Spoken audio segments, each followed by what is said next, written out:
Fique por dentro das principais discussões que impactam seus investimentos e das análises de nossos especialistas sobre as movimentações do mercado financeiro.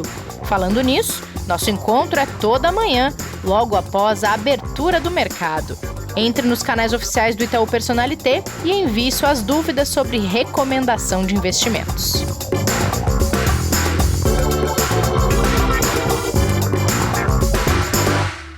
Investidor em Foco no ar, nesta terça-feira, 13 de julho, para mais uma aula com Martim Iglesias, o professor. Nesse dia do rock, professor Martim, olha só. Olha, que legal. Muito bom dia, Renata. Muito bom dia a todos. Você gosta de rock, né, Renata? Cringe que sou, né, professor? Eu acho que essa é uma característica cringe minha também, viu? Eu gosto muito do rock. Eu também. Eu sou desse tipinho aí, viu? Boa, boa. Que bandas prefere? Gosto de Beatles. Tive uma vez na Beatle Week em Liverpool. Uma semana em que o Cavern Club, onde os Beatles começaram a tocar no início da carreira, ele é tomado por bandas do mundo inteiro tocando Beatles. Então é uma experiência super legal. Eu tive também. Desculpa, eu tive no Cavern Club, não nessa semana, mas também o Cavern Club é um lugar assim incrível. Ali é muito, muito legal, né? Todas as paredes, muitas coisas escritas, tanta fotografia, né? Tanta coisa, né? A gente vê tantas fotos desse lugar, né? Históricas do começo dos Beatles, né? Que de fato causa uma impressão, uma sensação muito legal, quase que de estar entrando em terreno sagrado do rock. Acho que essa é a impressão que você tem. É verdade. É muito legal. Eu escrevi meu nome lá em algum lugar, mas eu acredito que já não esteja mais. De tanto que as pessoas tentam deixar sua marquinha, né, professor? Cada uma em cima da outra, é verdade. Eu tentei escrever também num cantinho lá, meio escondido, jurando que ia demorar para ser apagado, mas acho difícil. É verdade. E tuas bandas roqueiras, quais são? Não, já deu para ver que é Beatles também, né? tem Rolling Stones, tem Guns N' Roses, tem dos nacionais, gosto muito de Barão Vermelho, por exemplo, né? Então, Roda Pit, né? Acho que tem várias coisas aí que eu gosto. É o que eu mais ouço, tá? Eu também. Muito bom. Bom, professor, a gente tem um desafio enorme nessa aula de hoje. Vou te falar que eu, como aluna, estou aqui com a atenção redobrada, porque esse assunto aí é meio cabeludo, mas eu tenho certeza que a gente vai destrinchar bem aqui, porque tem chegado para a gente muitas dúvidas, tanto de quem ouve o podcast enquanto investidor e investidora, como também quem é especialista e tem que conversar sobre esse assunto, que é a questão da rentabilidade de títulos de renda fixa e a diferença que esses títulos apresentam nessa rentabilidade de uma instituição para outra em que eles são oferecidos. E aí, professora, a primeira coisa que eu queria te perguntar é, se é o mesmo título, por que tem diferença de rentabilidade no lugar A para o lugar B?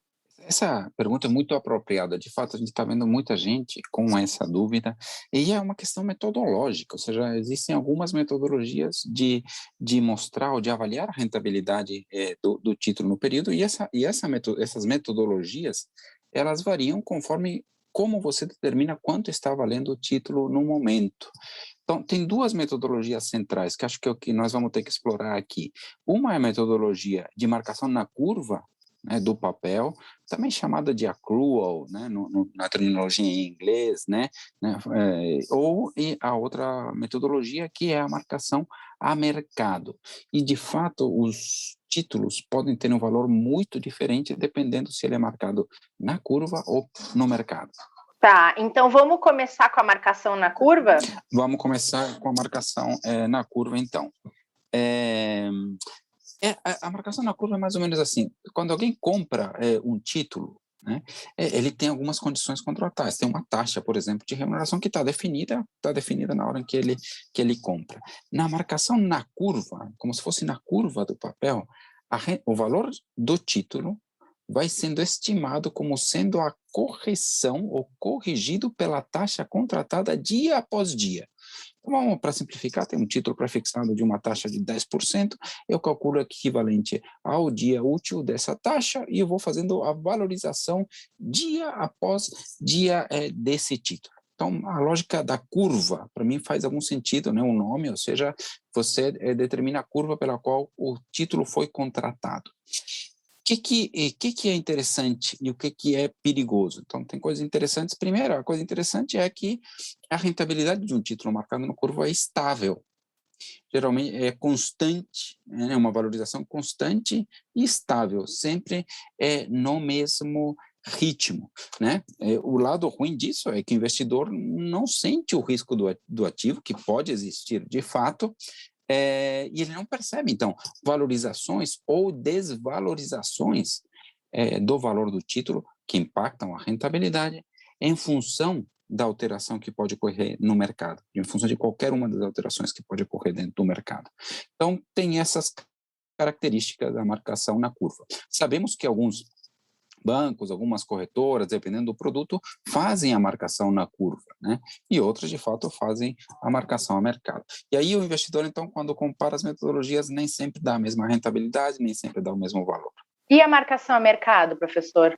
Tá, então, a marcação a mercado é o seguinte, é importante ter em mente que títulos de renda fixa, uma debênture, por exemplo, um título do Tesouro, ele é negociado diariamente no mercado. Então, assim como as ações, assim como as moedas, assim como o ouro, né, os títulos são negociados o tempo todo e podem apresentar valorizações ou desvalorizações no curto prazo, em função de diversas coisas, em função dos movimentos de taxa de juros, em função das expectativas da inflação, em relação... Isso é quando a gente fala que está com ágio ou com deságio? Claro, ou seja, o título pode ser negociado com ágio ou deságio em relação ao valor de emissão, ou em relação até, se você quiser, ao valor pelo qual foi comprado o título. Então, então o ponto é, o título oscila.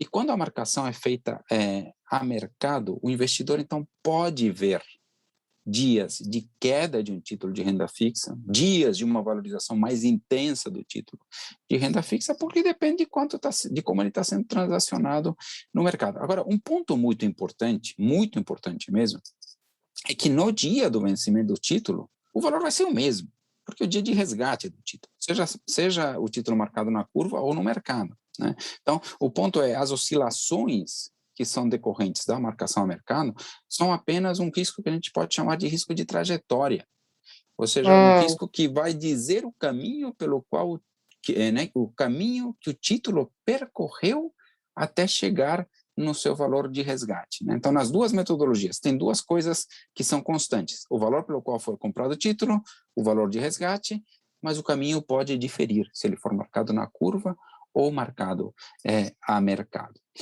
Eu diria que a vantagem que tem uma desvantagem, tem uma vantagem a marcação a mercado, a desvantagem que o investidor vê essa oscilação, né? E que se ele, por exemplo, vai levar o título até o vencimento, essa oscilação só serve para trazer algum tipo de nervosismo, né? Então, isso é um fato, né? Mas a marcação a mercado tem uma grande vantagem, que o investidor vê, de fato, quanto o título vale no mercado. Ou seja, se ele quiser se desfazer do título, se ele quiser vender, ele tem uma boa noção de quanto ele vai receber nessa venda. Na marcação a mercado, essa noção não é tão clara, né? Entendi. E aí, professor, geralmente os fundos, eles calculam as cotas usando a marcação a mercado, né? Sim, os fundos de investimento, de forma geral, praticamente todos eles, a não ser algumas circunstâncias muito específicas, eles são obrigados pela lei a fazer a marcação a mercado. Então, por quê?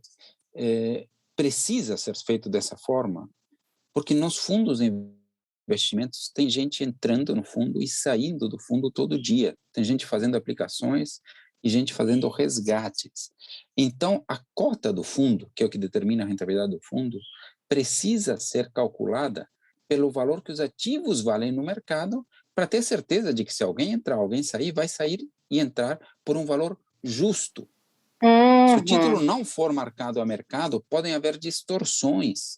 Eventualmente, alguém entra pagando a rigor, entre aspas, mais caro por um título que estava marcado na curva, por exemplo, né? E não a mercado. Então, isso provoca a transferência de riqueza entre quem entra, entre quem sai, entre quem permanece no fundo. Então, a questão da marcação a mercado nos fundos de investimento é muito, mas muito importante exatamente para não provocar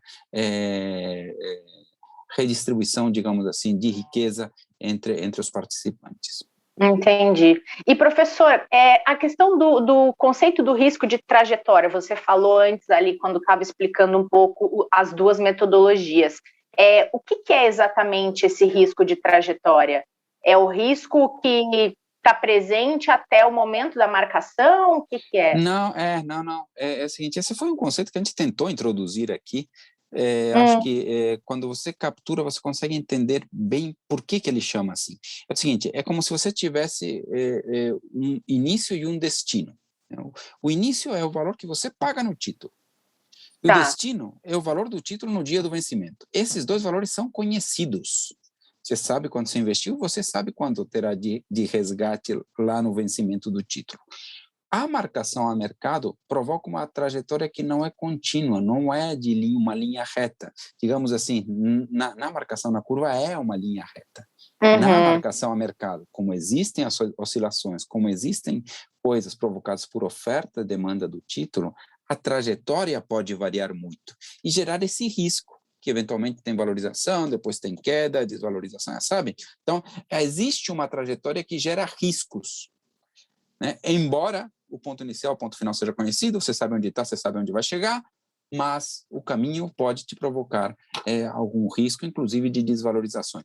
Por isso a ideia de um risco de trajetória, um risco ligado ao caminho que a cotação do título vai ter até chegar a seu preço no dia do vencimento. E quando a gente fala, professor, da diferença entre essas duas metodologias, estaria nessa questão da linearidade de uma e da oscilação maior da outra? Sim, certamente, né? Quer dizer, a marcação na curva tem menos oscilações percebidas para o investidor. A marcação a mercado, embora seja mais justa, né, ela reflete o valor do título, ela pode ter bastantes oscilações, né? Tem circunstâncias nas quais as oscilações e as diferenças de valor entre os dois títulos e as duas rentabilidades pode ser bastante significativa. E a decisão de usar uma metodologia ou outra é de quem? De forma geral, as instituições tomam essa decisão. Posso citar, inclusive, alguns momentos, como o momento atual, no qual existe uma diferença bastante relevante, tá? No momento, acho que no mundo todo, nós estamos num cenário de elevação de taxa de juros, né? Alguns países já começaram, outros vão começar. Esse cenário de elevação de taxas de juros, né, as taxas longas subindo, por exemplo, elas são usadas como taxa de desconto para o cálculo do valor presente do título. Então, quando as taxas sobem, o valor presente do título, de fato, cai, porque é descontado por uma taxa menor. E isso impacta o valor de mercado do título, portanto, impacta a lógica de marcação a mercado e não a marcação na curva. Então, hoje, é provável que muitos investidores, ao compararem a rentabilidade de um título marcado a mercado, percebam uma rentabilidade menor ou, eventualmente, até rentabilidades negativas nos títulos marcados ao mercado e não perceba isso quando o título é marcado na curva, tá? Isso é um ponto importante. A decisão do que adotar, de forma geral, é da instituição. Na parte de fundos, como já citamos, é uma questão de regulamentação, né? É importante isso acontecer, mas quando o título é negociado, a instituição pode, de fato, decidir qual tipo de marcação ela vai utilizar. Tá? É importante que seja alertado que tipo de marcação é utilizado, para que, eventualmente, o investidor que vê o título em duas instituições, ele entenda o porquê a diferença da rentabilidade do mesmo título. Né? Entendi. É importante mesmo. E até nessa linha eu ia te pedir para dar algumas dicas para investidores e investidoras que vão negociar algum título, seja para comprar, seja para resgatar, na hora de analisar esse tipo de marcação que é colocada, que tem que tomar cuidado, hein, professor? Em primeiro lugar, ele tem que saber que tipo de marcação é feita no título, né, para saber quando ele recebe um extrato, ou quando ele consulta saldo no aplicativo, né, o que é exatamente que ele está vendo aí, até para comparar as rentabilidades entre algumas instituições, caso ele tenha o mesmo título em duas instituições. Então, primeiro, saber, perguntar, então, para quem vendeu o título, ou ver na internet como é esse tipo de marcação, isso é extremamente importante. Se o propósito é, de fato, levar até o vencimento, não faz tanta diferença, tá? Ele não vai se preocupar tanto, porque no dia do vencimento, de fato, o valor vai ser o mesmo. Agora, se existe uma possibilidade, uma intenção, né, de vender o título no meio do caminho, aqui, se o título for marcado na curva, o investidor tem que ter um cuidado, que é possível, que na hora em que ele tenta vender o título, ele não receba o saldo que está escrito dentro do seu extrato, porque ele não reflete o valor de mercado, não reflete o valor de venda, não reflete exatamente isso. Então, isso é extremamente importante ter em mente. Então, para mim, são esses cuidados, saber que tipo de marcação é feita e tomar algum cuidado na hora da venda do título também. Acho que são esses, caso ele seja marcado na curva, perdão. Sim, só ia aproveitar que eu estava lembrando agora que às vezes a gente fala, e tem muita gente que pergunta sobre a questão do tesouro. Se, eu resgatei antes do prazo do título que eu estava investindo e a rentabilidade não foi aquela que era contratado, que era esperada quando o título foi comprado. Tem tudo a ver com o que a gente falou aqui, né? No meio do caminho, terem essas marcações e, por esse motivo, a rentabilidade do título não ter sido a esperada pelo investidor. Exato. Os títulos de tesouro, quando comprados no Tesouro Direto, né, eles podem ser comprados de outra forma também, né, através de uma tesouraria e tal. Quando eles são comprados pelo Tesouro Direto, eles são marcados a mercado. Então, o investidor vê, por exemplo, um título que paga inflação mais 4, né? Não é que isso vai acontecer dia após dia, esses 4%, digamos, de juros reais vão sendo incorporados, né, vem a taxa de inflação, vai valorizando num movimento contínuo. Não, esses títulos podem oscilar em função das condições de mercado. Certeza só tem uma, no dia do vencimento ele vai ter recebido, após valorizações e desvalorizações, aquela rentabilidade de inflação mais 4. Isso sim, no meio do caminho, tem risco de trajetória. Agora, é importante destacar que os títulos do Tesouro podem ser comprados através de tesourarias, né? Não necessariamente através do Tesouro Direto, né? E aí depende muito se a metodologia é por marcação a mercado ou marcação na curva. Claro. Né? As rentabilidades podem ser diferentes. É muito importante que o investidor pergunte como é o tipo de marcação, né, e como aparece o valor da sua posição e da rentabilidade em algum extrato ou na posição que ele consulta aí no seu aplicativo ou na internet. Professor, em termos de recomendação, é importante colocar no planejamento financeiro, por exemplo, algum título do Tesouro dentro de um horizonte que seja possível respeitar o limite e o vencimento dele? Títulos do Tesouro são bons investimentos tanto para a aposentadoria, porque de fato eles protegem o grande risco de longo prazo, que é não perder poder de compra. Acho que esse é o grande objetivo. Pelo contrário, é ter ganhos reais de poder de compra no longo prazo. Então, os investimentos indexados à inflação, por exemplo, os títulos de longo prazo são muito importantes nesse sentido.